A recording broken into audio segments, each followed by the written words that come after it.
kita beriklan di sosial media itu sebenarnya kan create demand, menciptakan sebuah permintaan. Orang langsung sadar, oh aku butuh produk ini. Terus mereka berpikir, saya bisa belinya di mana?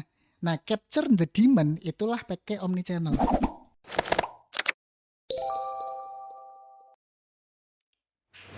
Selamat datang di Rumah Podcast X Collective Collaboration Space bersama saya Ruben Mahendra, Rifki Ali Hamidi.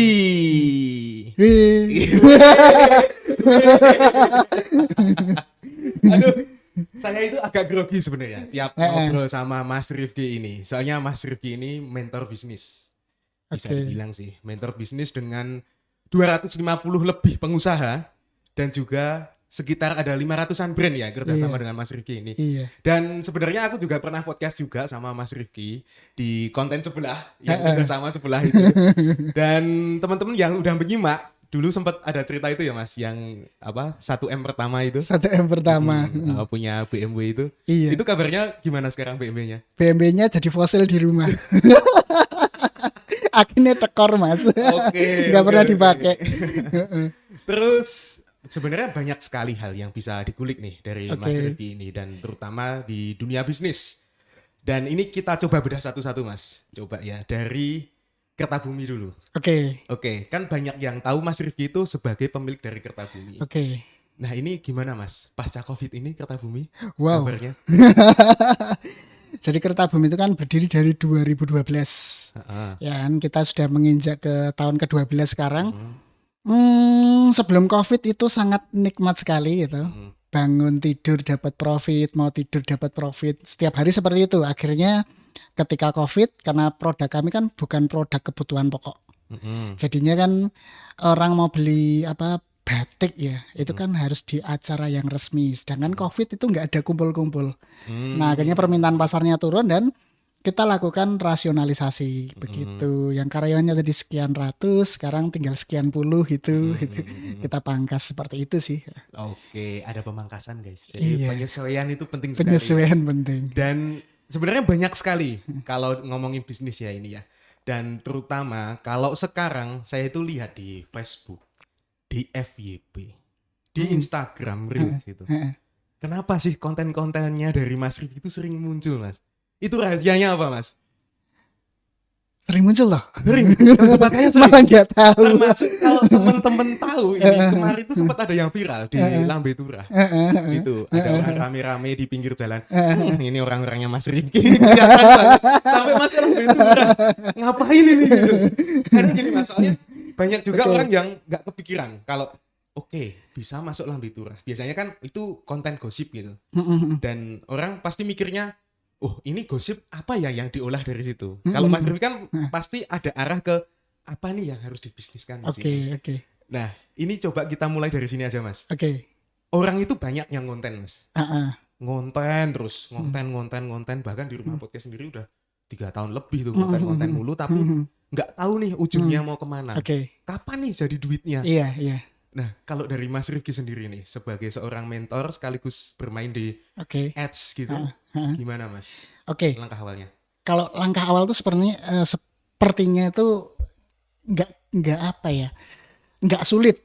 Karena kita bagi yang pertama itu yang ketika kita terjun di dunia digital itu nomor 1 justru produknya dulu. Baik produk barang maupun jasa maupun media. Media kan juga produk ya. Kita podcast ini kan sebuah produk ya. Produknya itu seperti apa gitu kan? Karena setiap produk itu kan pasti punya visi misi. Visi misi produk itu harus menyelesaikan masalah apa nih di konsumen. Gitu. Nah, kalau sudah clear nih produk itu bermanfaat gitu ya. Kan percuma kita bikin sesuatu nggak bermanfaat ya nggak ada yang beli. Yang jelas produknya bermanfaat dan orang suka. Nah, setelah itu kita mikir caranya ngonten gimana, sudah ada idenya belum nih? Kan misal contoh nih, saya punya gelas nih. Nih gelas ada tulisannya Rumah Podcast, Nah, misal saya jualan gelas nih. Gelas ini tuh sebenarnya dibeli oleh siapa gitu kan? Manfaatnya apa nih? Oh, buat naruh minuman bisa diminum, Setelah itu kalau sudah clear produknya dibutuhkan, kita mikir strategi kontennya gimana gitu kan? Kontennya. Jadi jangan ngonten dulu gitu kan. Kita dari produknya itu apa dulu, terus habis itu strategi kontennya. Nah, ketika sudah ditentukan strategi kontennya, Kita udah ngerti, oh ini kontennya diminum aja, receh-receh aja gitu. Kita sudah tahu nih platform mana yang tepat.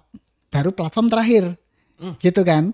Kan biasanya orang ikut-ikutan, oh TikTok aja gitu kan. Oh Nah, ya, TikTok rame nih, rame aja, TikTok gitu. rame gitu kan. Nah, sedangkan konten kita nggak cocok sama TikTok. Contoh konten kita terlalu serius. Orang ke TikTok kan cari hiburan ya. Terlalu serius, nggak ada receh-recehnya. Segmennya untuk orang tua gitu kan. Ya jelas nggak akan naik. Berarti platform TikTok nggak cocok. Cocoknya di mana? Malah bisa jadi ke Facebook. Karena banyak bapak-bapak itu di Facebook gitu kan, bapak-bapak garing gitu ya, Yes. gitu netizen garing itu di Facebook gitu kan, Heeh. kontennya akan kenceng di Facebook gitu. Nah, jadi kembali lagi saya ulangi lagi, yang pertama produknya dulu, clear dulu, kita mau seperti apa, tujuannya apa, terus kedua baru strategi kontennya kepikiran belum nih gitu kan. Nah, terakhir platform yang tepat. Dari Gitu. produknya dulu. Katakanlah Produknya tadi MOOC dulu. tadi. Oke. Kita kepikiran MOOC-nya dulu. Mm-mm. Baru dikontenin dulu. Iya dikontenin. Platformnya kita pikir nih setelah itu. Betul. Oh iya, soalnya gini, banyak juga konten kreator itu, ini kita lihat nih, TikTok rame gitu. Oke. TikTok rame, tapi kadang misalnya dia geraknya pakai sinematik gitu. Oke, sinematik. Sinematik yang keren, bersih gitu gambarnya. Di TikTok sepi yang nonton. Oke. Padahal orang yang tiba-tiba pakai HP, ya bukan bermaksud produk dan lain-lain ya ini ya, tapi biasanya pakai Android kan beda ya hasilnya ya. Ya stabilizernya beda ya. Oke. Itu muncul di FYP, bisa bahkan penontonnya 1 juta, 2 juta, bahkan lebih gitu. Nah itu berarti memang platform itu juga ngaruh ya, perbedaan secara cara posting gitu, Iya. ngaruh juga. Iya, pengaruh banget. Jadi gini, kita lihat ya, platform itu mesti diciptakan ada tujuannya. Ketika kita mau mencari sesuatu yang estetik, itu ke Instagram. Kenapa? Karena Instagram diciptakan untuk memvisualisasikan. Makanya di sana muncul inspirasi liburan, tempat resto yang bagus gitu kan, itu larinya ke Instagram. Tapi kalau konten-konten yang receh, yang humor, larinya kemana? Ke TikTok gitu kan. Kalau untuk informasi pada umumnya ya biasanya Facebook sih, para bapak-bapak, ibu-ibu gitu ya. Nah, tutorial yang lebih serius bisa jadi ke YouTube. Gitu. Jadi setiap platform itu ada tujuannya gitu kan. Kita harus ngerti dulu nih, orang tuh buka TikTok buat apa sih? Jam berapa sih? Mungkin orang yang lagi melepas penat buka TikTok scroll-scroll untuk cari hiburan. Gitu. Kalau orang niatnya buka itu cari hiburan, kita sodorkan sesuatu yang serius, orang malas. Lah dia butuhnya hiburan kok gitu kan. Ya. Gitu. Makanya strategi konten di setiap platform itu beda-beda. Gitu. Iya. Ya kurang lebihnya gitu sih. Gini, soalnya aku itu tahu sejarahnya Mas Rifki itu pas dulu didatengin orang Facebook ya Mas. Iya. Itu kalau nggak salah ini, di dunia itu ada 3 orang ya Mas. Oke. Salah satunya Mas Rifki. Hebat loh, 3 orang di dunia Mas Rifki yang didatengin. Ngapain Mas Tontono itu? Enggak sih, banyak sih. Itu gimmick aja. Yang didatengin banyak gitu. Oh, banyak tuh, Mas, itu. Banyak gitu. Oh iya. Ya, tergantung ya konsepnya. Waktu itu kan memang sebenarnya hanya 2 orang, saya sama Mbak Valencia Tanusudibyo gitu kan yang diangkat. Terus sebelumnya ada lagi juga, itu juga ada beberapa. Nah, kenapa di Facebook? Karena kebetulan di salah satu bisnis saya yang Kertabumi itu memang lahir kecil besarnya dari Facebook. Gitu. Jadi waktu itu saya mendeklar sama pihak Meta yang waktu itu masih namanya Facebook ya. Kita deklar, nah ini real case bahwa ini produk yang besar dari Facebook. Gitu. Dari kita zero sampai sekian puluh miliar itu dari sana. Gitu. Terus di bawah itu ya. Nah, di bawah ya kan. Tapi lebih dari 3 ternyata. Kayaknya di media-media itu bilangnya 3 yang kemarin tuh. Oh, sudah diralat guys. Iya. Ada banyak sih, ada banyak. Terus sama cerita, sebenarnya banyak sih kita bikin konten itu, termasuk yang dulu ada BMW itu ya Mas. Mungkin cerita dikit aja sih. Teman-teman pertama kali dapat 1M kapan? Coba dilihat sejarahnya Mas Rifki ini. Oke. Sangat apa ya? Saya nggak bakal kepikiran sih Mas dapat 1M. Pernah kepikiran nggak dapat 1M? Ya itu. Iya. Itu pas usia 19 tahun ya Mas. 19 tahun. Terus Cerita cukup BMW. lama sih ya, 19 tahun. Keren ya Mas. Kantong kering tapi. Iya, kantong kering. Perawatannya wow. Jadi bosel tadi. Oke, setelah itu karena Kertabumi ini ada semacam modifikasi lah secara tim dan lain-lain after corona ini. Kemudian bentuk kanal club. Oke. Yang kantornya banyak ya ternyata. Begitulah. Tidak cuma satu tempat. Itu isinya apa sih konten kreator? Oke, Kanal Club itu kan lebih ke ekosistem digital bisnis. Sebenarnya itu lembaga non-profit. Non-profit. Tujuan kita adalah bagaimana kita bisa punya satu ekosistem berbasis community untuk mensupport teman-teman yang senasib dengan saya gitu kan. Maksudnya jualannya online, punya brand gitu kan. Supaya apa? Supaya kita punya daya dorong yang kuat untuk bergaining dengan berbagai pihak. Oke, kalau saya sendirian, saya ngobrol sama orang TikTok mungkin bergaining saya kurang. Tapi kalau saya bawa nih, ini di belakang saya ada 500 brand gitu kan, gitu yang spending mereka di TikTok nggak kecil loh, triliunan loh totalnya gitu kan. Bergaining saya kuat. Nah, itulah yang terjadi. Gitu supaya kita bisa punya apa ya? Kalau di dalam bisnis kan ada politik bisnis ya. Bagaimana cara kita memenangkan sesuatu, berkolaborasi dengan raksasa punya nih, dengan cara gimana kita berjamaah. Gitu akhirnya dicetuskanlah Kanal Club yang dari situ kita punya banyak kegiatan begitu. Nah kalau kantor saya yang beberapa itu untuk bisnis-bisnis yang lain. Tidak hanya Kanal Club. Iya. Ada banyak sekali ternyata. Sampai saya itu bingung sebenarnya Mas untuk mendeteksi Mas Rifki ini itu sebagai sebutan aja itu bingung loh saya itu. Soalnya pengusaha iya, mentornya juga iya, di sosial media juga iya. Ini banyak yang bisa dikulik ini, termasuk Kanal Club tadi. Dan di Kanal Club ini bisa menjawab keresahan teman-teman ya ketika katakanlah pengen bikin sesuatu gitu, tapi nggak ada hasilnya ini gitu.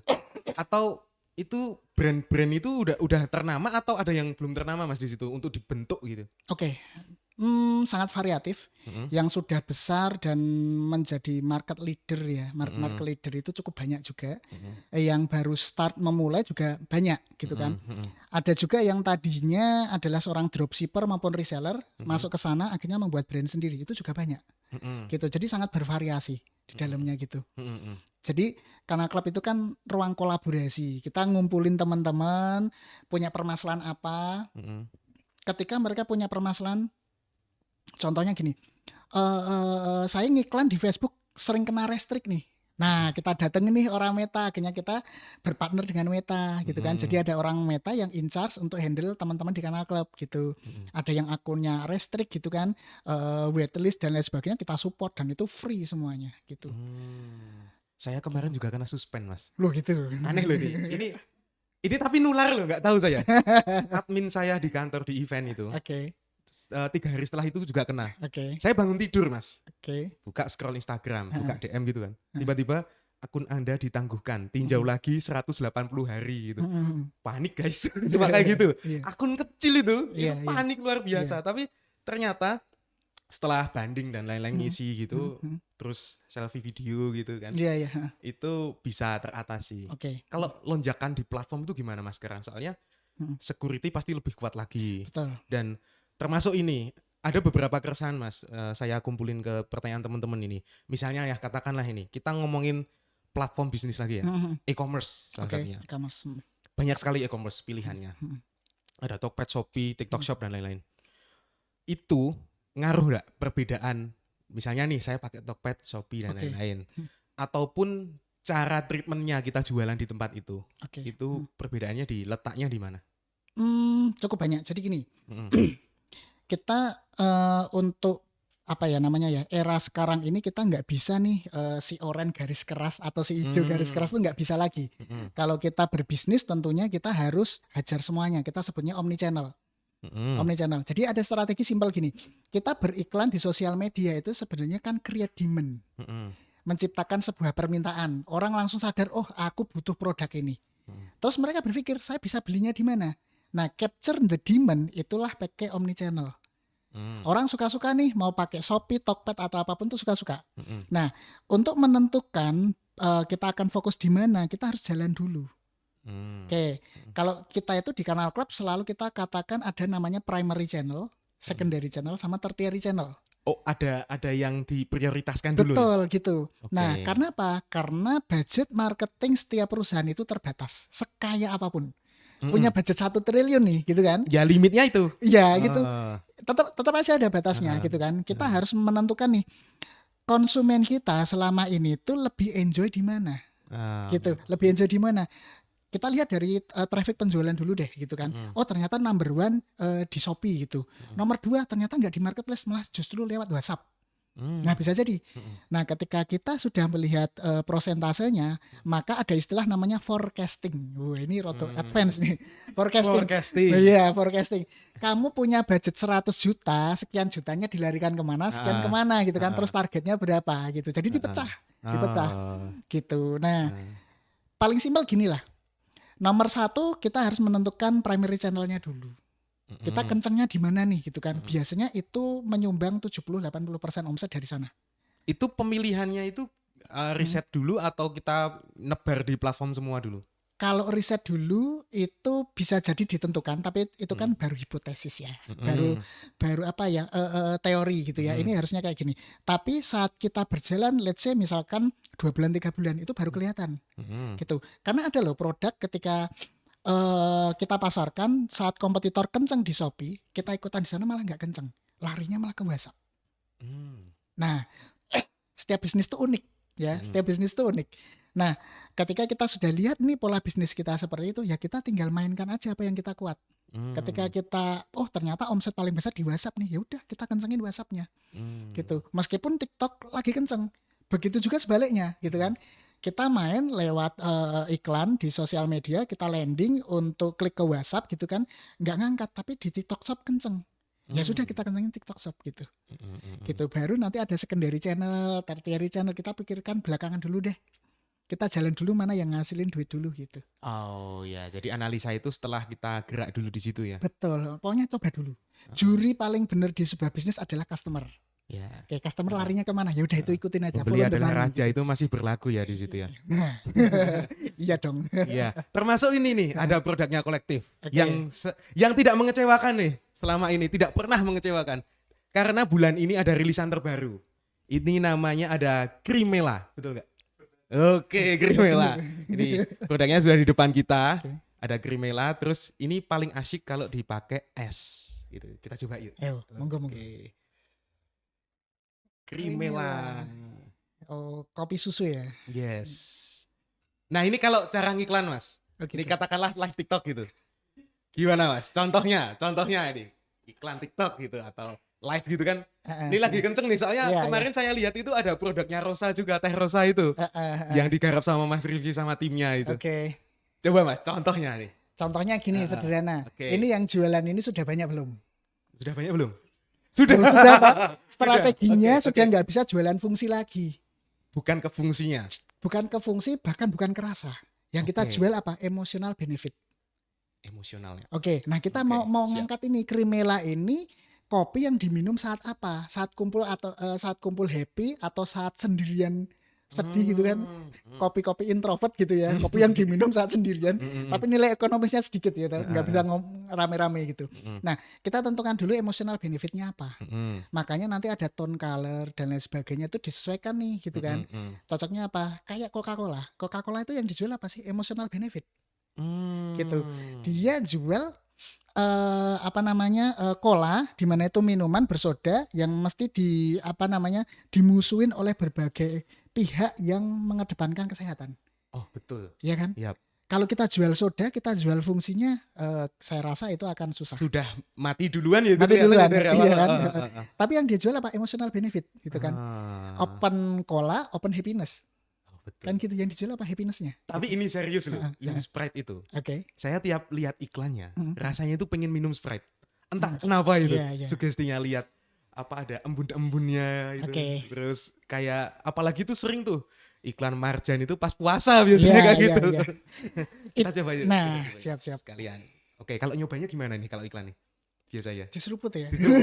Harus ASMR ya. Harus ASMR gitu. Yuk kita coba 3, 2, 1.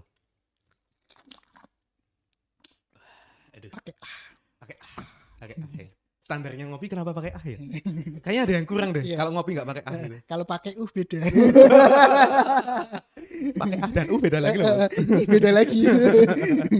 Oke. Ini produk ini bisa didapetin di kolektif dan sekarang sudah tersedia ya. Dan orderannya lagi naik nih. Jadi buat teman-teman yang pengen produk Crimela nikmati sensasi creamy kopi tiada tara. Wis, wis, Wih, wis, sik. Tadi bikin tagline-nya dadakan ya. Kilat ya. Oke, kita lanjut Mas Rifki. Setelah minum Krimela, kita coba nih. Kan di bisnis itu biasanya ada di mana kita, kalau bisnis kan ngomongin profit banget nih. Oke, Bisnis yang non profit ada nggak Mas? aktivitas saya ya. Oh, Oke, kegiatan non profit itu kita ada 3. oh Ada 3. dibagi lagi nih. Oke, siap. Pertama kami ini baru mulai kita Heeh. sedang membentuk sebuah yayasan untuk membangun pesantren di Bantul gitu kan. Bantulnya kurang daerah mana? Bantulnya di Piungan Bantul ya. Piungan, betul, Piungan betul. di Piungan. Kurang lebih kami ada tempat yang cukup untuk sekitar 40-50 santri di sana sudah ready. Dan sekarang sedang pembentukan program-program. Itu menjadi rumah tahsin sama rumah tahfidz gitu. Yang insya Allah dalam sekitar 3-4 bulan lagi kita buka. Gitu. Nggak nyangka tuh saya punya pesantren. Nggak kepikiran. Nggak kepikiran. Nggak kepikiran. Heeh. Gitu. Terus selebihnya kami juga aktif di kegiatan kemasyarakatan gitu kan. Heeh. Sebut saja ormas gitu. Oh, iya. Masyarakat. Masyarakat Oke. ya. Kebetulan di sana jadi anggota dan dewan pembina juga yang Mm-mm. bantu support ke teman-teman yang tadinya stigma di masyarakat itu dipandang kayak premanisme, kita coba alihkan itu menjadi yang lebih bermanfaat. Nah, Misal- kalau biasanya kan gini, Hmm. ormas ya stigmanya lah. Iya. Seperti biasanya ormas di jalan gitu, tukang parkir gitu katakanlah, atau keamanan setempat gitu. Ini yang bedain apa Mas? Pasti ada hal yang pembedanya dong. Oke. Sebagai seorang Rifki ini. Oke, kita itu bergerak di bidang sosial, terus kewirausahaan sama hukum gitu. Nah itu saling terkait. Sosial jelas kita ada ada ribuan orang yang memang harus kita kasih lapangan pekerjaan. Gitu yang ketika kita biarkan ya jelas itu akan menjadi hal yang PR di pemerintah juga gitu kan dan di masyarakat. Nah kita berdayakan untuk beberapa program. Gitu. Salah satunya kita kombinasikan dengan UMKM, kewirausahaan. Di mana misal contoh ini kita ada misal 1.000 tukang parkir nih. 1.000 tukang parkir nggak hanya jaga parkir, tapi kita gunakan sebagai channel untuk promosi. Nah itu caranya apa? Lucu tuh, gitu kan? Tukang parkir promosi. Wih. Maksudnya apa ini? Promosi. Nah, Sini parkir gratis, diskon parkir 3 motor lagi gitu. Atau apa? Atau apa? Gimana nih? Gimana nih? Iya. Saya belum nyampe ini pikirannya Ya, nih. itu programnya masih rahasia. gitu Oh, kan. masih rahasia. Tapi yang jelas di Siap. sana yang akan kita lakukan bagaimana kita memodifikasi tukang parkir ini jadi menyenangkan. Orang parkir di sana senang. Kenapa? Karena mendatangkan suatu hal, produk dan sebagainya. Ya, rada disepil lah. Ini masih abu-abu sih ini. Nah, insya Allah besok akan rame nih, Segera ini. Segera akan rame nih. Pergerakan kita akan ke sana gitu. Jadi kalau ada tukang parkir di daerah kalian yang unik ya, yang berbeda, ini yang bikin ini. Siap-siap ini. Siap-siap ini. Nggak biasanya ini saya sepertinya ini. Gitu. Oke. tukang Sampai ke parkir hukum ini. juga karena yang namanya Ah. kan bisa dikatakan keamanan ya. Keamanannya skupnya seperti apa sih? Contoh misal kami ada anggota yang punya usahanya yang rawan terhadap konflik di masyarakat. Contohnya tambang. Nah, Tambang. tentunya perlu penyelesaian dong gitu kan dengan masyarakat seperti apa, perlu mediasi dan lain sebagainya. Nah, kami hadir di sana. Seperti itu. Nah, itu yang kami lakukan dan cukup menyenangkan karena goal kami adalah bagaimana kita kehadiran ormas kami ini bisa diterima di masyarakat dan orang-orang bisa menyambut dengan happy. Gitu, bukan yang sangar-sangaran gitu ya kan. Ya memang orangnya sangar-sangar sih, ya. Tapi senyumnya full senyum gitu. Oh, hospitality-nya dipakai ini. Ya mau parkir lagi kakak, silahkan kakak gitu ya. Nggak bayangin loh orang tatu-tatuan begini loh. Gitu loh. Silahkan Ya, kakak. program dan teorinya gitu Mas. Kita di lapangan nggak tahu. Nah, ini. itu. Tapi itu termasuk apa ya? Kalau saya bayangin itu program khayal sih Mas kayak gitu tuh. Tapi ya memang peluang juga ya sepertinya ya di situ. Ya pertama kita harus luruskan niat dulu ya Mas ya. Luruskan niat, tujuannya kita seperti apa. Meskipun di jalan ya suatu hal nggak ada yang mudah. Betul. Nggak ada yang mudah. Mesti akan berbagai macam halangan-halangan yang akan kita hadapi itu cukup banyak nanti. Gitu. Tapi ya karena kita tahu halangannya seperti apa, makanya kita siap. Gitu. Dan kita datangkan berbagai pihak pengusaha-pengusaha yang mendukung di sana juga gitu. Supaya apa? Supaya ini menjadi payung yang cukup cantik, bagus dan aman untuk anggota-anggotanya. Begitu. Oke, sepertinya semakin penasaran ya ini ya. Iya. Ini bisa terrealisasi kapan Mas? Ya, sekitar kapan itu? kurang lebihnya mungkin program kita sudah banyak ya, sudah banyak. Oh, udah jalan itu? Beberapa sudah jalan itu, Heeh. sudah mulai jalan dari bantuan sosial, bansos, Hmm. udah jalan. Terus pengamanan apa namanya lokasi usaha juga sudah jalan. Jadi ada beberapa tempat ketika misal launching tempat baru, gitu kan, itu tentunya butuh sosialisasi di masyarakat. Nah, kami datang di sana, gitu, mensupport, menjaga keamanan juga, mensinergikan dengan warga setempat seperti itu. Itu sudah jalan gitu. Nah. Yang program tadi yang seru tadi mungkin akhir tahun mungkin ya. Tahun. Iya. Yang kelihatan bener-bener kelihatan tuh Iya, akhir tahun. benar-benar kelihatan. Oke, kita tunggu ya. Iya. Kalau ada hal unik di parkir. Siapa tahu kan yang dulunya pakai sempritan itu ganti pakai trompet gitu kan. Kita nggak tahu ini. Saya masih rahasia ini Iya, programnya. ganti pakai telolet. Oke Mas, kalau di non profit itu ya ada pesantren, terus ada parkir tadi ya. Kalau di profitnya Mas, ada di catatan saya ada 16 bisnis Mas. Itu Iya. pegang apa aja Mas? Oke, saya juga belum mencatat. Oke, karena saking banyaknya Iya, ya. iya. Kebetulan memang beberapa tahun terakhir, dan ini 16 itu bukan existing semuanya bagus ya, karena semuanya banyak, Yes. mungkin 70% baru memulai. Orang mungkin mengenal saya sebagai pengusaha di bidang fashion di Kertabumi, tetapi juga ada beberapa hal kami bermain di sektor energi juga. Sektor energi sampai ke panel surya. Itu. Dan sekarang ini untuk sektor energi kita sudah jalan di outlet ke-6, cabang ke-6. Gitu. Terus kita juga berjalan untuk F&B karena isu ke depan di Indonesia adalah ketahanan pangan. Makanya kita mencoba membuat produk substitusi dari bahan makanan yang kemungkinan besok akan langka. Gitu, bahan makanan. Senin besok kick off Mas, gitu kan, launching gitu. Senin berarti ini udah tayang besok ya? Iya kan? Bisa di-spill gak? Soalnya udah tayang ini kemungkinan. Kan Senin ini setelah Iya, ini iya. tayang. Oke, besok aja lah Mas. Oke, besok ya. Betul besok ya. Ini loh, saya itu selalu gatel kalau ngobrol sama Mas Rizky itu, soalnya terobosannya banyak sekali. Iya, karena produk itu memang secara personal branding saya nggak pengen muncul. Nggak pengen muncul. Biar orang kenal produknya aja, nggak tahu itu produk siapa gitu, yang penting terkenal aja. Iya, iya. Pengennya di rumah mancing dapat profit gitu kan. Iya sih, iya. Kalau di rumah yang diobrolin nggak bisnis guys. Iya. Terus selain itu ada bisnis edukasi lebih tepatnya ke apa namanya, kami tadinya offline, sekarang mulai merilis ke sektor digital gitu, e-course seperti itu ada. Oh, gitu. Kebetulan kami juga punya banyak expertise di sana ya, kita bantulah ke teman-teman ini gitu. Terus fashion jelas itu yang sering disebut-sebut, terus suplemen ada. Suplemen dan juga apa namanya produk-produk yang membantu teman-teman untuk menjaga pola makan. Itu sudah berjalan kurang lebihnya ya 1-2 bulan lah. Itu yang suplemen ya? Kalau yang beauty yang klinik itu sudah lama berhenti Mas. Oh, ke suplemen ya? Iya, ke suplemen. Terus Oke. ada perhiasan juga Mas, perhiasan. Bermain perhiasan karena itu cukup menarik ya, produk-produk fashion, aksesoris gitu, cukup menarik juga. Kami masuk di sana juga. Kemudian ada software development, ini sampai tak catat Mas, aku lupa juga. Software development kami ada yang mensupport ini B2B, bantu misal perusahaan dibikinkan ERP, terus dia butuh, kemarin salah satu rumah sakit di Jogja butuh untuk AI untuk bisa mendeteksi hasil ronsen.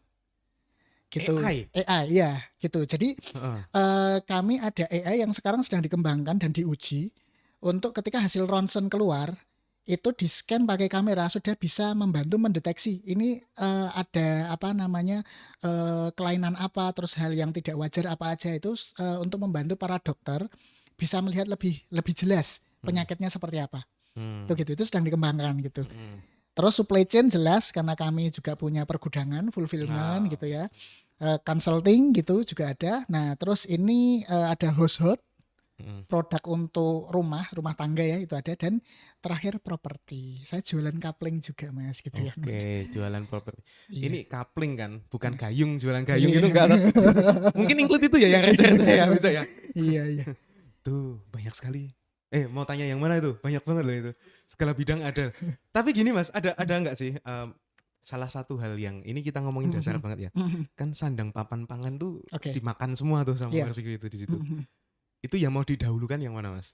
Oke, nah kita lihat dahulu atau mendahulukan yang mana kan kita lihat dari proyeksi ke depan ya. Karena Indonesia ini kan isunya diisukan, tapi kita juga hasil riset juga jurnal-jurnal juga sudah membaca bahwa Indonesia ini mungkin akan dihadapkan dengan krisis pangan dan energi. Oke, pertama gini, krisis energi ketika contohlah harga bahan bakar tuh naik gitu ya. Harga bahan bakar naik itu jelas akan membuat berbagai produk itu mesti harganya naik karena cost untuk distribusinya naik. Oh, soalnya Gitu. jalan karena itu. Iya, apalagi ketambahan pangan, Mas. Sudah pangannya langka, harganya mahal. Mesinnya nggak isi, orangnya juga nggak keisi. Tuh. Orangnya nggak keisi. Oh, Nah, yap. kurang lebih kami akan bergerak ke sektor pangan dan wellness, kesehatan. Gitu. Kita akan moving di tahun-tahun ini tuh ke arah ke sana. Gitu. Jadi sandang pangan papan, pangan itu yang akan jadi konsentrasi utama. Sandang kita jalan ya, sudah jalan seperti itu. Untuk pangan itu jadi konsen utama. Nah, papan ini kita jalan pelan-pelan. Gitu. Karena kebutuhan dari rumah ya untuk Indonesia itu masih cukup tinggi banget. Melihat banyak sekali konten-konten mengatakan milenial nggak bisa beli rumah, itu kan jadi masalah nih, gitu kan. Betul. Termasuk isu itu, tapera. Itu akan menjawab solusi itu nggak, Mas? Menjawab solusi, kalau menjawab dengan jawaban itu tuh gampang, tapi merealisasikan tentunya perlu ya effort ya, berdarah-darah juga gitu. Ya kita coba nanti bisa menjawab atau tidak gitu. Oh iya. Salah satu caranya dengan action itu tadi ya. Oke, walaupun secara prioritas yang diutamakan tetap pangan ya. Pangan. Oke, kalau ngomongin industri F&B, Mas. Kan ini termasuk di kolektif nih. Kita lihat nih, salah satu terobosannya kan di studio. Studio yang dingin, konten gitu ya. Yang dimana konten itu menjadi salah satu hal dimana kita jalan itu biasanya kalau bisnis pasti ada konten sekarang. Apa yang mendasari biasanya ketika membuat selain 3 hal tadi? Misalnya ada produk, konten, platform gitu. Apa tuh yang boleh dijalankan? Apalagi sebagai pebisnis pemula. Kita itu sebenarnya gini kok. Ketika datang di sebuah bisnis ya, bisnis yang kita jalankan, apa yang ini kebiasaan saya ya. Saya biasanya langsung duduk dan memperhatikan kanan kiri resource-nya ada apa aja. Mana yang bisa dimonetize. Itu satu. Jadi misal ada tempat bisa kita jual nggak? Kalau dijual seperti ini murah atau mahal, kalau seperti ini murah atau mahal, sulit atau gampang. Itu kan selalu dipertimbangkan juga. Gitu, ada studio. Oke, studio ini dijual seperti apa nih gitu kan. Gitu. Selain itu juga kita harus mempertimbangkan hal-hal lainnya. Contoh misal gini. Dengan kehadiran kita di sini, kita punya bisnis di sini, kira-kira pihak mana yang akan diuntungkan dengan kehadiran kita? Oke, di sini ada misalkan ada podcast nih. Kira-kira yang akan diuntungkan siapa nih dengan exposure di podcast ini gitu langsung kan? Nih dianalisa nih podcast ini. Ya kan? Oke, siap. Misal katakanlah rumah podcast nih di kolektif ini. Gimana, Mas? Nah, kita lihat nih programnya apa aja. Oke. Misal programnya, contoh ya ini aku nggak tahu ya.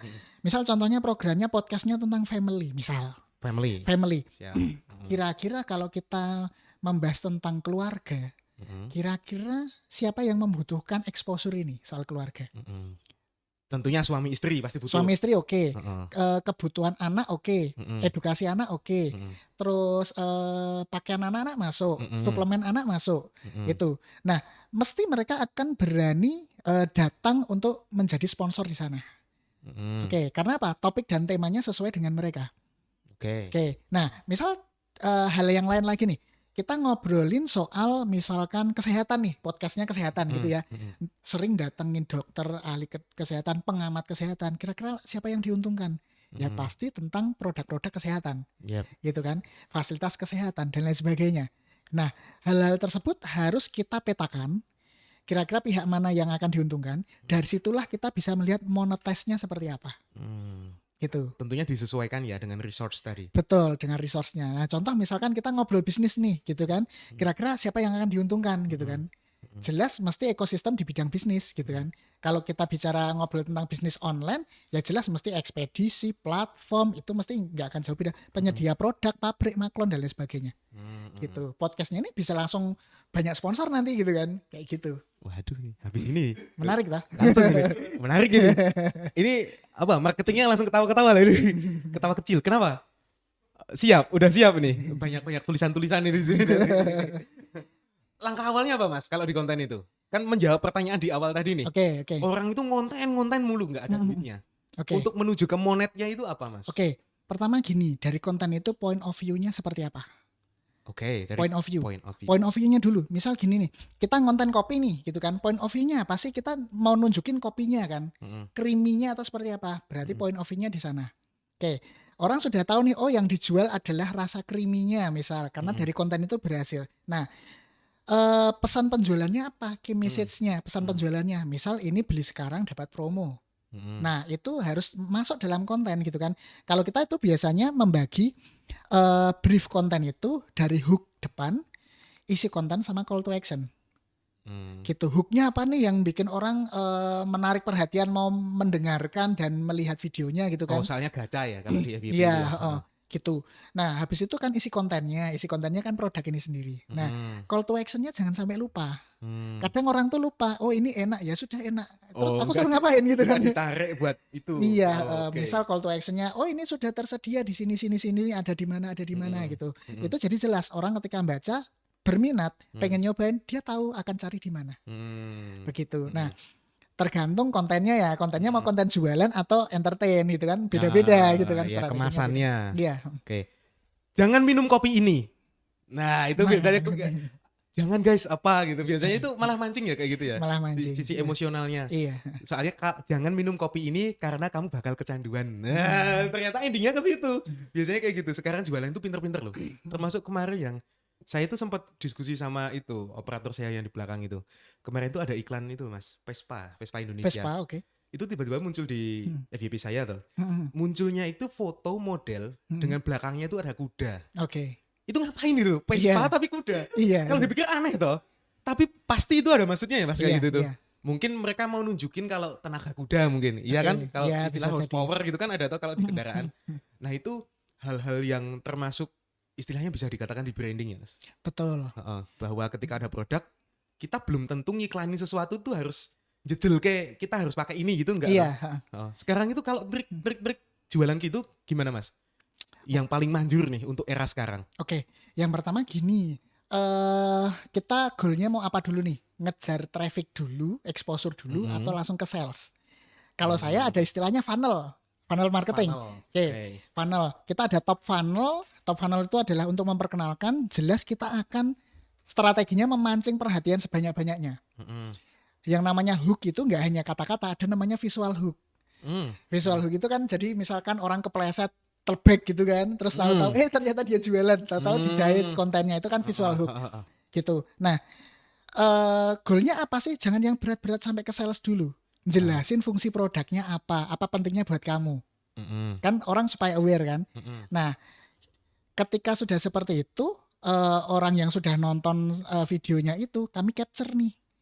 Kami capture untuk kita iklan retarget. Iklan retarget nggak usah pakai video lagi, cuman pakai poster aja, pesan penjualan. Gitu. Nah, orang yang sudah aware terus langsung kita sodorkan gitu.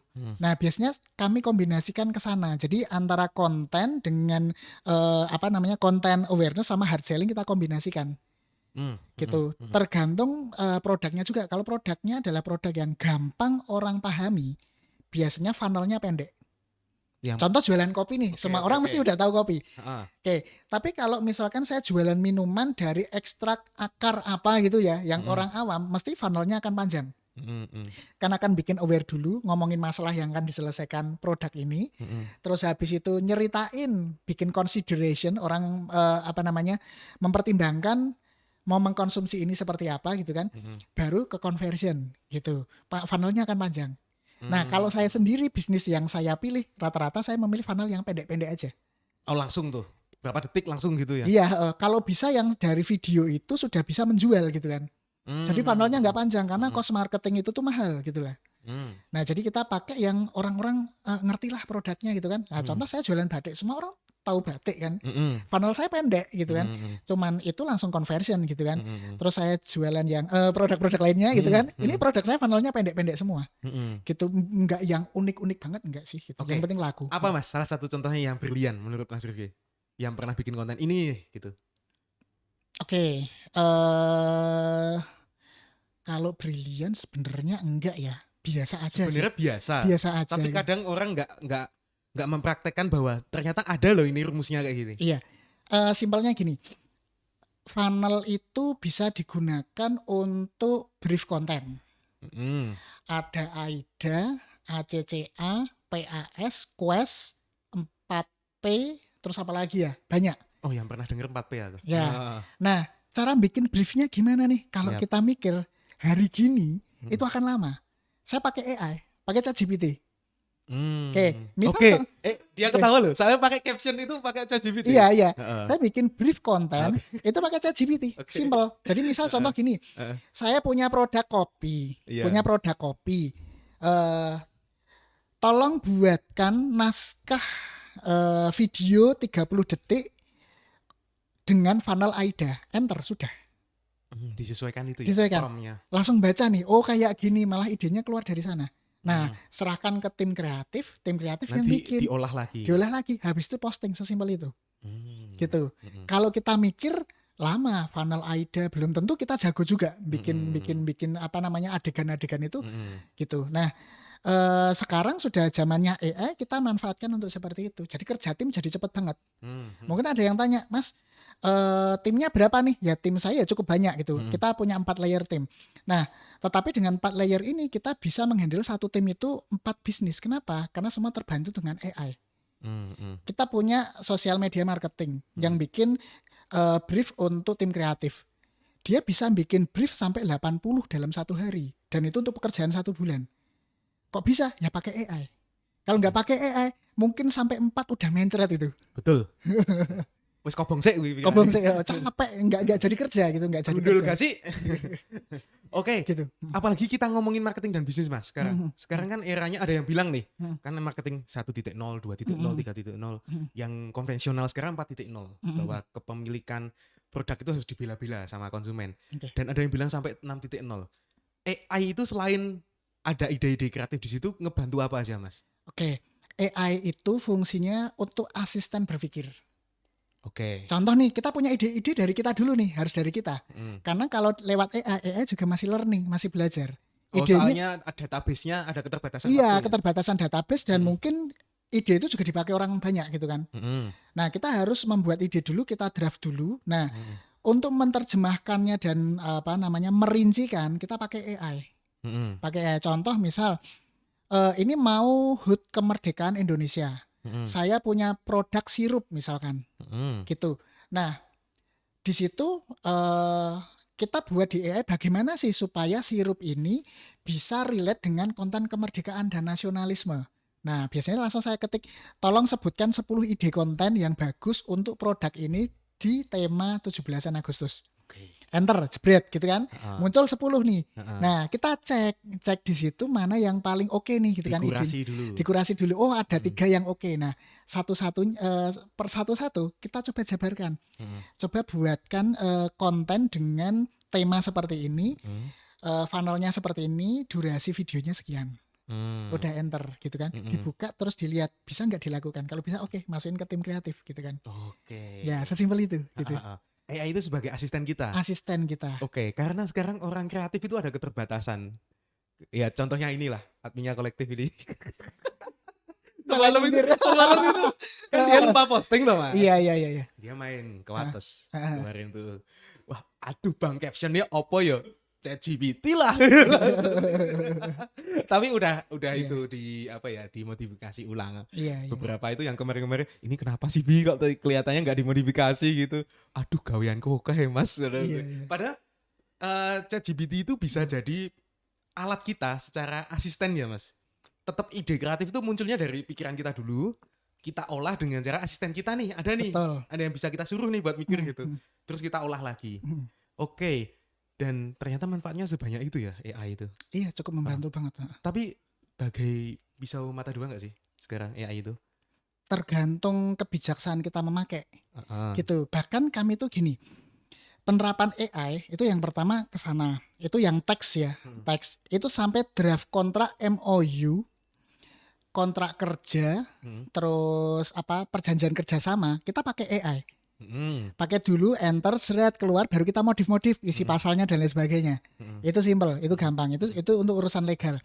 Terus sampai dengan voice over juga. Mm-mm. Saat kita di lapangan ngetek konten kadangkala kita punya keterbatasan voice-nya nggak bagus. Betul. Karena ada Adobe Voice Enhancer itu. Yes. Yang ketika dipakai suaranya langsung jadi enak banget. tenan, Nah, iya itu dari HP bisa jadi seenak itu loh pakai yes. itu. Bahkan sampai ke beberapa brand kami ada sekitar mungkin yang beberapa lalu itu sekitar berapa brand ya? 8 sampai 9 brand. Logo kita pakai AI. Gitu. Jadi misal saya punya ide dari saya dulu. Saya pengen memvisualisasikan produk ini supaya orang tidurnya nyenyak. Saya menggambarkannya pakai kelinci yang tidur di sebuah goa. Itu saya ketik. Kelinci tidur sebuah goa, terus dengan colornya warnanya apa aja, ini enter. Nah, muncul opsi-opsinya. Nah, kan masih resolusi kecil ya. Nah, idenya sudah muncul nih. Resolusi kecil, cemplungin ke tim kita kreatif yang jago ilustrator gitu. Kita remake yang lebih bagus. Dimodifikasi ulang lagi ya? Oke, karena ada ketakutan nggak sih ketika kita bikin bahkan sampai ranah logo, kemiripan dengan logo lain itu loh Mas. Oke. Itu tetap ada modifikasi ya di situ. Ada modifikasi supaya nggak mirip karena database-nya AI masih terbatas ya. Iya betul. Pantes ya sekarang kalau nggak dimodif itu biasanya langsung dihujat.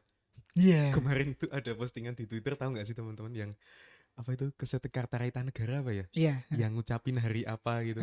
Itu kayak kejar tayang itu loh.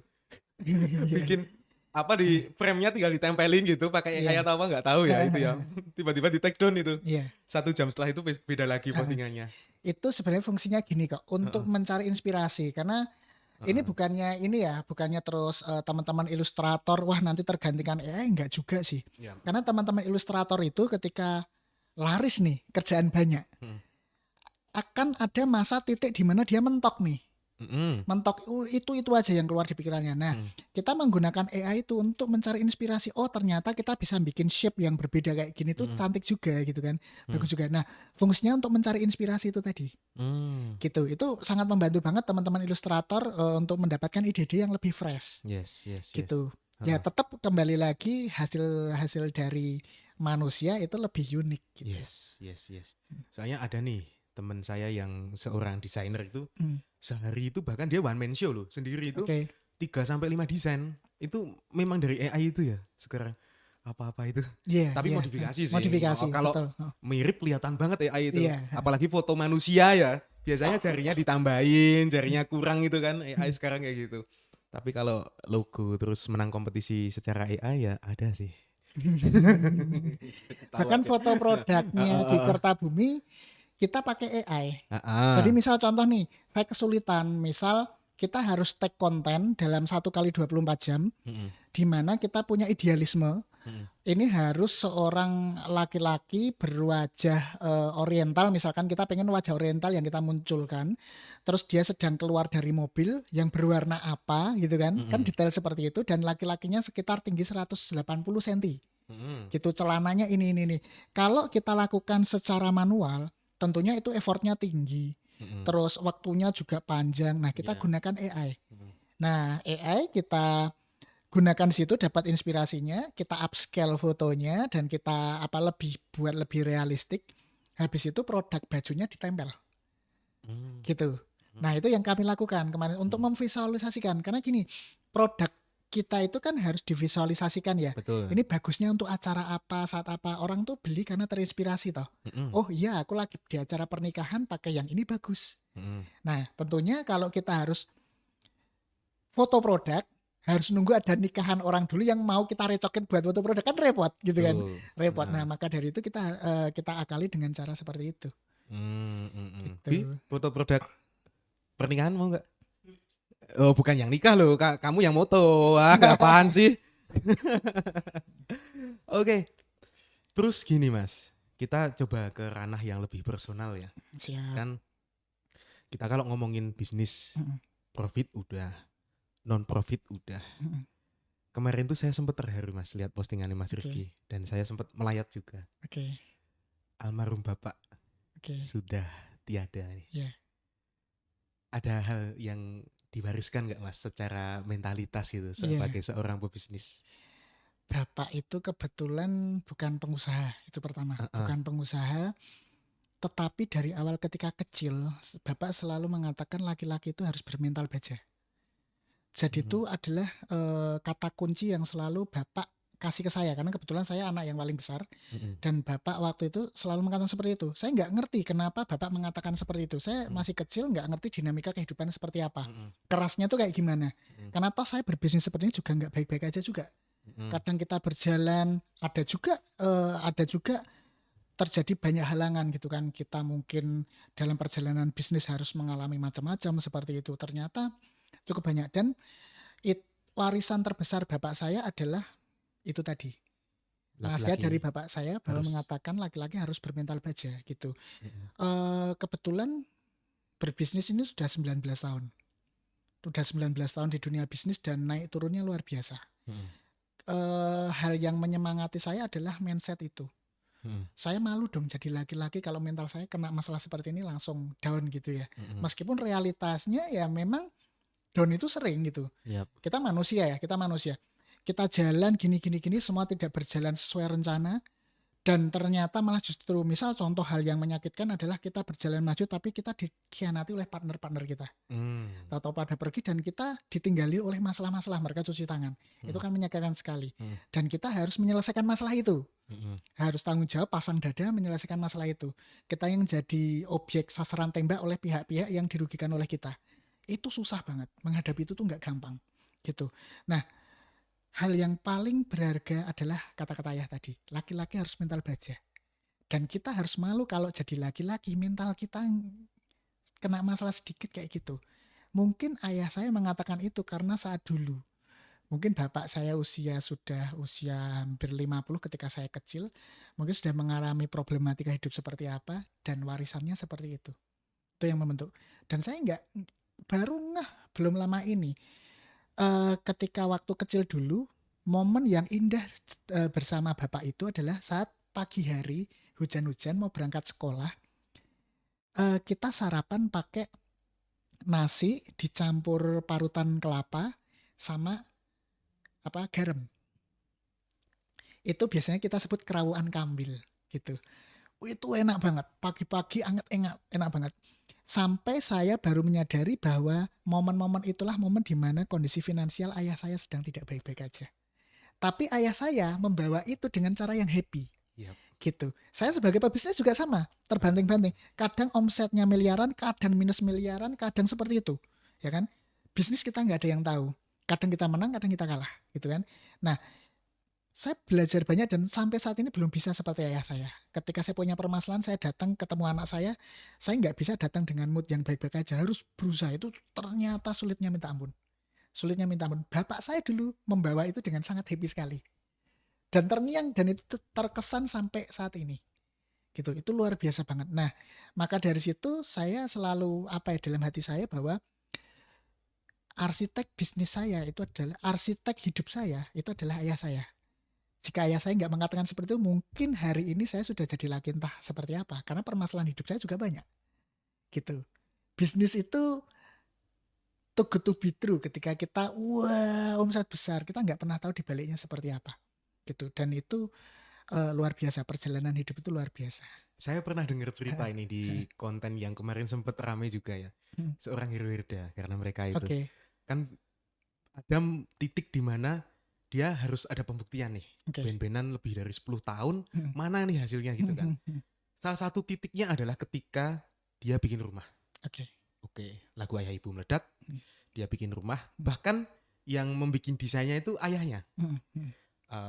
Rumah dibangun, ayahnya nggak ada. Wah, itu nangis kejer minta ampun, Mas. Dinamikanya gimana, Mas, ketika ayah nggak ada? Ada titik-titik tertentu yang aduh, sebenarnya saya butuh nih ayah di ini. Iya. Itu sangat panjang ya kan. Kebetulan ayah saya mengidap penyakit jantung. Itu dari tahun 2018 itu serangan jantung pertama kali. Dan itu shock. Saya shock dan saya harus larikan ke rumah sakit. Dan saya bersyukurnya, karena kami dari keluarga pegawai negeri. Yang guru SMP ya, ngerti sendiri kita. Jadi saya melihat langsung bagaimana seorang realita menjadi guru SMP yang berbakti kepada negara, tetapi ketika lihat slip gajinya dan potongannya itu harus mesti nangis. Mending kita jualan bakso di luar gitu kan hasilnya. Kenapa? Karena ini banyak sekali guru-guru di Indonesia yang jauh dari kata sejahtera. Karena saya anak seorang guru, saya lihat sendiri slip gaji ayah saya, dan saya putus kuliah itu bukan karena saya nggak pengen kuliah, tapi saya sudah nggak tega lagi minta duit gitu. Karena saya ngerti duit bapak saya seberapa, duit ibu saya seberapa gitu. Nah, tahun 2018 bapak saya terkena serangan jantung dan harus kita larikan ke ICU. Yang alhamdulillah waktu itu saya ada berbisnis, sudah bisa memberi kendaraan yang bagus ya, dan beberapa gitu bisa dibayarkan. Saya sudah bersyukur.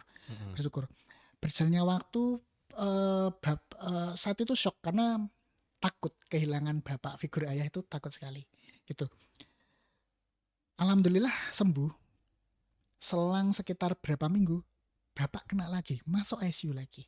Langsung? ICU lagi. Nah saat itu bapak itu sudah tidak sadar, tetapi alhamdulillah setelah ditangani dengan baik, bapak saya akhirnya bisa pulih lagi. Pesan bapak saya itu sederhana, gitu kan. Bapak saya itu bilang, ini bahasa Jawanya itu seperti ini. Kalau bahasa Indonesia gini lah, supaya teman-teman paham. Saat ini laki-laki tertua adalah bapak. Kalau bapak sudah nggak ada, tertuanya adalah kamu. Gitu. Oke. Artinya apa? Artinya tanggung jawab dari keluarga ini jatuhnya ke kamu. Gitu. Saya langsung membayangkan adik saya membayangkan anak-anak saya, gitu kan, ibu saya seperti apa, kayak gitu. Nah, saat itulah saya belajar menguatkan hati saya bahwa bapak itu bisa suatu-waktu dipanggil oleh Allah gitu kan. Nah biasanya waktu alhamdulillah bapak sehat gitu, bapak sehat. Tapi saya sudah bilang sama bapak saya, Pak, bapak bisa percaya sama saya, pundakku siap nggak siap harus kuat, tak bilang kayak gitu. Nah akhirnya kemarin di 2021 ayah saya dipanggil gitu kan. Sakit kena serangan jantung, dan saat kena serangan jantung itu jam 11 malam, jam 9 itu ketemu saya. Jam 9 ketemu saya pamit pulang. Nah, entah kenapa saya dari mobil melihat bapak saya tuh ngelihat dari depan sampai saya jauh tuh diliatin terus sambil tersenyum. Saya nggak ngerti ternyata itu senyum terakhir. Gitu, senyum terakhir. Dan jam 11 saya ditelepon ibu saya, bapak kena serangan jantung, kita larikan ke rumah sakit dan tidak tertolong. Hari berikutnya bapak meninggal. Gitu. Saya udah janji sama bapak saya jadi laki-laki kuat. Ketika bapak tidak ada, saya nggak boleh nangis. Gitu. Saya kuat, nggak nangis ayah saya. Harus saya tunjukin, saya peluk keluarga saya tunjuk, saya peluk ibu saya nggak nangis. Saya tunjukin ini laki-laki tertua harus kuat gitu. Laki-laki tertua harus kuat. Meskipun saat menyulatkan bapak saya udah nggak kuat lagi, nggak bisa dibendung lagi, gitu. Next, selanjutnya sekian hari saya hampir setiap hari ke makam bapak saya, gitu. Saya mendoakan, tapi doa saya tidak panjang lebar. Saya cuma katakan, ya Allah, bapak aku titipkan, gitu kan, kepadamu. Bapak sudah bersamamu, ya Allah, gitu kan. Yang di dunia ini tanggung jawab bapak adalah tanggung jawabku. Tak bilang kayak gitu. Kuatkan aku supaya bisa melanjutkan tanggung jawab ini, gitu. Sudah, gitu berjalan mas. Berjalan. Ternyata nggak gampang. Ketika kita jadi laki-laki tertua nggak gampang gitu. Langsung prakteknya nggak gampang. Kita harus mengalami dinamika macam-macam, capek udah nggak ada alasan lagi gitu. Itu seperti itu. Dan itu luar biasa banget. Saya menganggap ini pengalaman hidup yang menyenangkan. Saya ambil menyenangkan karena apa, pelajarannya luar biasa. Bapak saya pun sampai meninggal, dia masih bisa memberikan nasihat dan menotis saya bahwa laki-laki itu harus bermental baja. Sampai bapak mau meninggal itu mengatakan seperti itu. Momentum terakhir ya. Momentum terakhir. Dan saya harus tunjukin nih, bapak sudah nggak ada, saya tunjukin saya harus kuat gitu. Pada saat itu kepikiran nggak mas kalau itu yang terakhir? Enggak kepikiran. Tapi aku harus bersiap. Waktu itu yang sulit tuh apa? Ketika bapak masuk rumah sakit kan, selang 1 hari bapak meninggal. Nah di hari-hari itu karena waktu itu kan protokol COVID ya.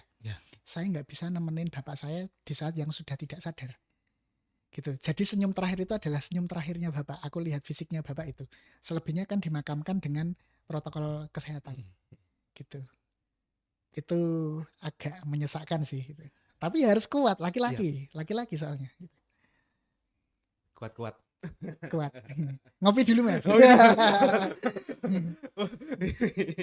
Aduh. Soalnya kita termasuk beruntung Mas. Sebagai seorang laki-laki itu punya figur ayah. Kan di luar sana juga ada yang nggak punya figur ayah. Betul.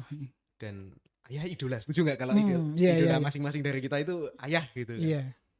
Iya. Kalau saya itu mirisnya ketika misalnya ada kata-kata cuma sesederhana ini, bapak bilang, "Dek, kopi nang omah entek saya langsung lari ke warung sak renteng gitu, wes gas gitu. Yes. Soalnya yuk kapan meneh gitu untuk hal seperti itu gitu. Oke.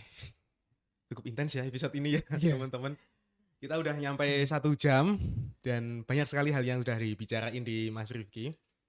Dan ke depan nih mau ngapain Mas? Ada yang bisa di-spill nggak ke teman-teman? Banyak banget.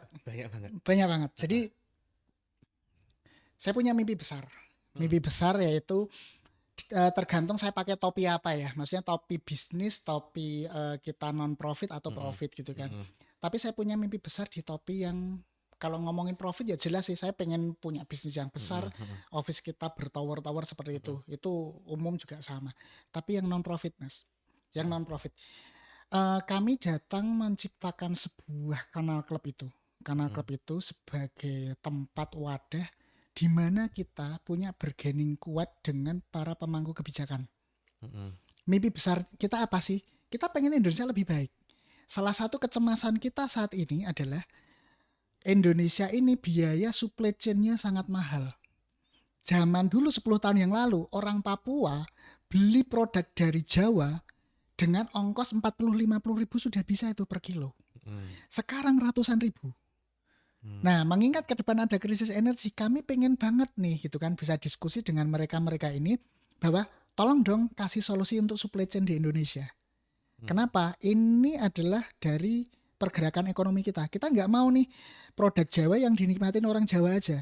Orang di Sulawesi gimana dong, gitu kan? Maluku gimana?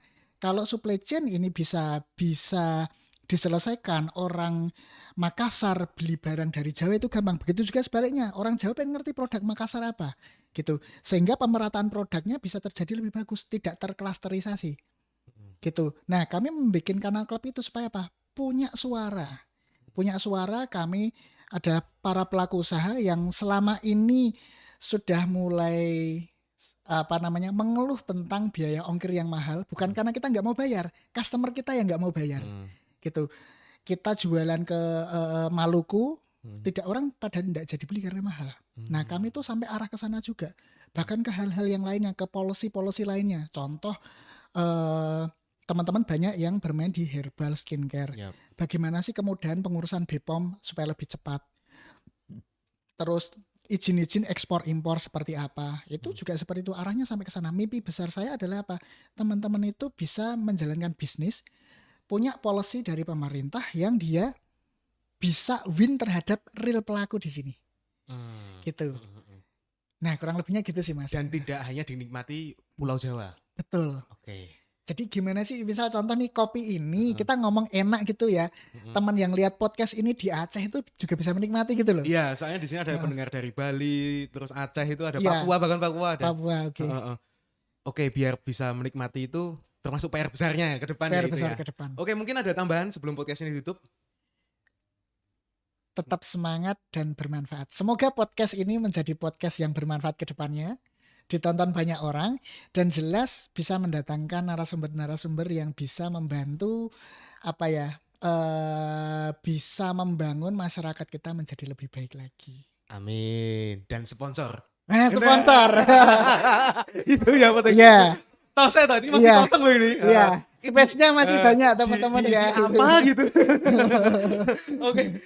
Kalau begitu sampai jumpa di episode selanjutnya teman-teman. Saya Ruben Mahindra. Oke. Saya Rifki Ali Hamidi. Sampai jumpa di episode selanjutnya. Dadah.